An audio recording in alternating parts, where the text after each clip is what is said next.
داوە خاچم پێش قوڕەیش من زیندە بەچاڵ و پێش حوسەین من سەربڕاوم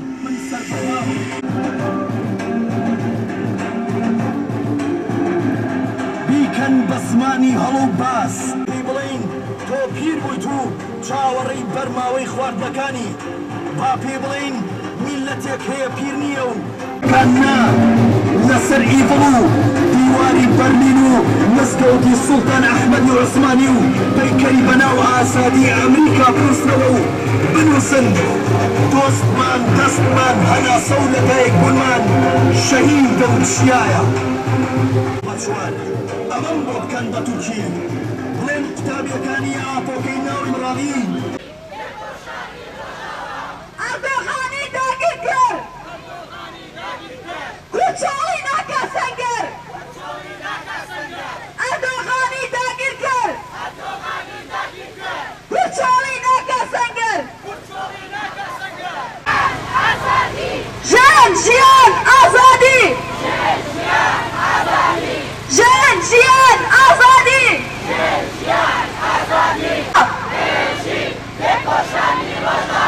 هەمان شێوەی هەڵەبجە بە هەمان شێوەی پارچەکانی تر چەکی کیمیایی چەکی فوسفۆر و قەدەغەکراوی نێودەوڵەتی بەکارهێناوە بەرامبەر کوردان کە ئەمەش نیشانەیەکی گەورەیە لە شکستهێنانی فاشیزم بەرامبەر بە تێکۆشانی گەلی کورد.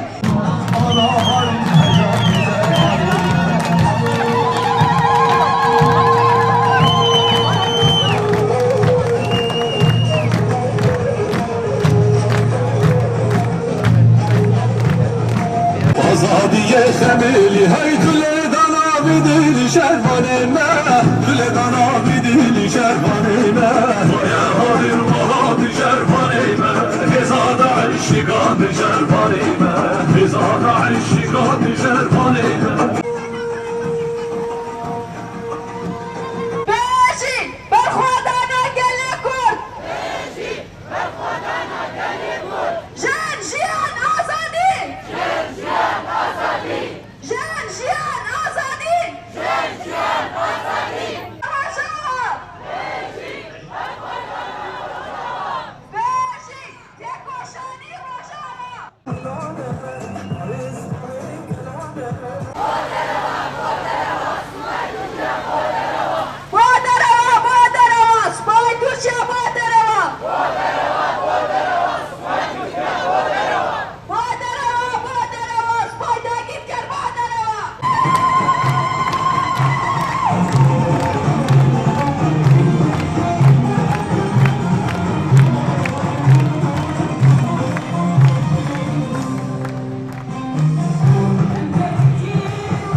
باڵوێزخانە و کۆنسڵخانەی وڵاتان لە هەرێمی کوردستانی عێراق، سەرۆکایەتی کۆماری عێراق، ئەنجومەنی نوێنەرانی عێراق، سەرۆکایەتی هەرێمی کوردستان، پەرلەمانی کوردستانی عێراق، حکوومەتی هەرێمی کوردستان و لایەنە پەیوەندیدارەکان، یاداشتی ژنانی باشوور بۆ پشتیوانی ڕۆژئاوای کوردستان.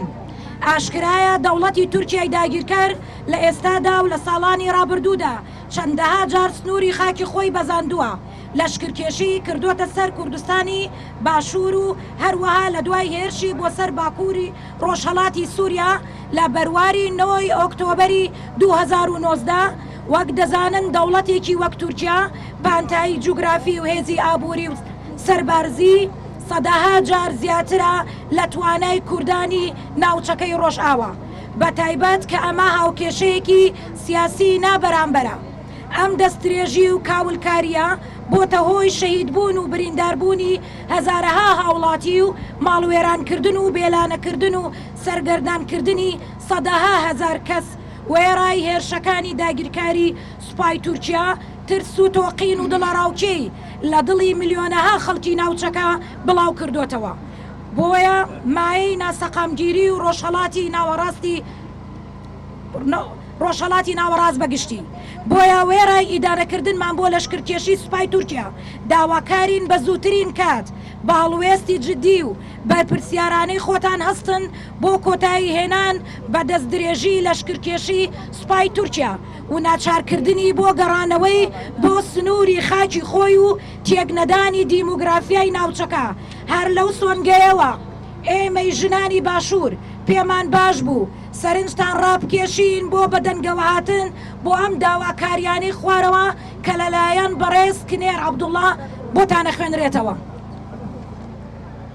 ئێمە وەک ژنانی باشوور بۆ پشتیوانی ڕۆژئاوای کوردستان 4 خاڵ ئەخەینە بەردەم ئەو لایەنە پەیوەندیدارانەی لەسەرەوە ئاماژەی پێکرا.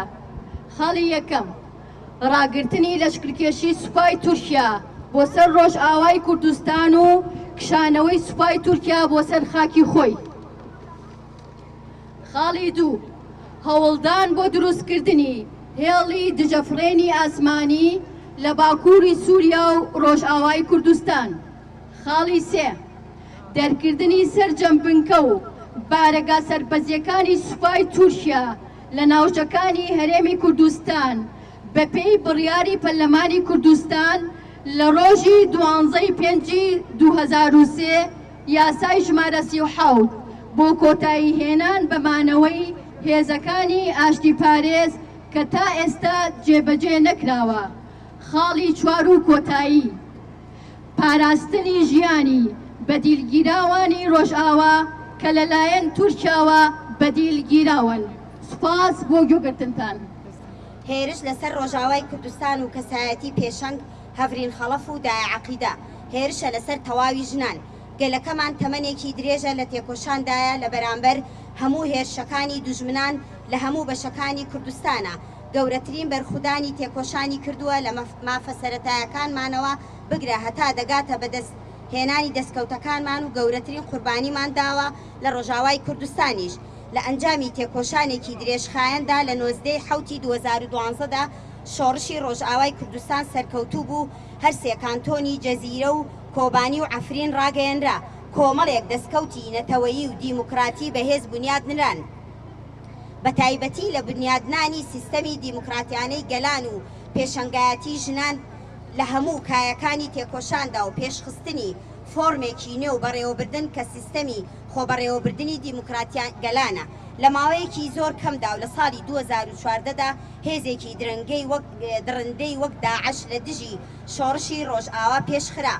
بێگومان هێزێکی هۆڤی وەک داعش بۆ دژایەتیکردنی تەواوی دەستکەوتەکانی گەلی کورد پێشخرا. لە کەسایەتی هەڤرین و دایە عەقیدەدا هێرش لەسەر هەموو شۆڕشی ژنان کرا. ئێمەش وەک کەمپینی دژی داگیرکەری و ژن کوشتن بێدەنگی بشکێنا وێڕای شەرمەزارکردنی تەواوی هێرشە هۆڤانیەکانی تورکیا کە زۆرترین قوربانی لێکەوتەوە سڵاو ئاراستەی بەرخودانی بێوێنەی ڕۆژئاوای کوردستان و باکووری سووریا دەکەین. ئێمە وەک کەمپینەکەمان چەندین چالاکیمان لە دژی داگیرکاریەکانی تورکیا بۆ سەر باشووری کوردستان ئەنجام داوە. پێمان وایە تەواوی کێشەکانی باشووری کوردستانیش وابەستەی داگیرکاریەکانی دەوڵەتی تورکیایە لەسەر خاکی کوردستان. هەر بۆیە ئەو هێرش و پەلاماردانەی حکوومەتی تورکیا تەنها لەسەر یەک بەشی کوردستان نییە بەڵکو لەسەر تەواوی کوردستانە بە تایبەتی هێرشە بۆ سەر باشووری کوردستان. داوا لە هەموو تاکی کورد و دۆستانی کورد دەکەین کە بەردەوام لەسەر پێبن بۆ پشتگیریکردنی بەرخودانی بێوێنەی ڕۆژئاوای کوردستان. داوا لە هەموو ڕێکخراوی نێودەوڵەتی و مرۆییەکان دەکەین بە تایبەتی نەتەوە یەکگرتوەکان کار بکەن بۆ دانانی هێڵی ئاسمانی دژەفرین واتە ڕێگە نەدەن فڕۆکەی تورکیا لە ئاسمانی ڕۆژئاوای کوردستانە بفرێ بە زووترین کات ڕێگە لە کۆمەڵکوژیەکانی تورکیا بگرن. دیسان داوا لە حکوومەتی هەرێمی کوردستان و حکوومەتی عێراق دەکەین کە بە زووترین کات تەواوی بنکە و بارەگاکانی تورکیا لە هەرێمی کوردستانە دەربکەن. هەمووشمان دەزانین لە ساڵی 2011دا لە پەرلەمانی هەرێمی کوردستان بڕیاردرا تەواوی بنکە و بارەگاکانی سوپای تورکیا و هەموو داگیرکەران دەربکەن لە هەرێمی کوردستانە. بەڵام تا ئەم کاتە ئەم بڕیارە نەخراوەتە بواری پراکتیکەوە.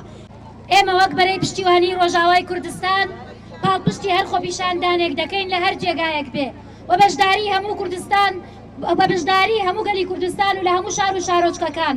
پێمان وایە ئەم جۆرە چالاکیانە چالاکیە مەدەنیانە بەردەوامیان هەبێت و فراوانتر و بەهێزتر بێ ئەوە بەرگری شەرەوانان لە سەنگەرەکانی شەڕ و خۆڕاگری گەلەکەمان لە ڕۆژاوای کوردستان بەهێزتر دەکات.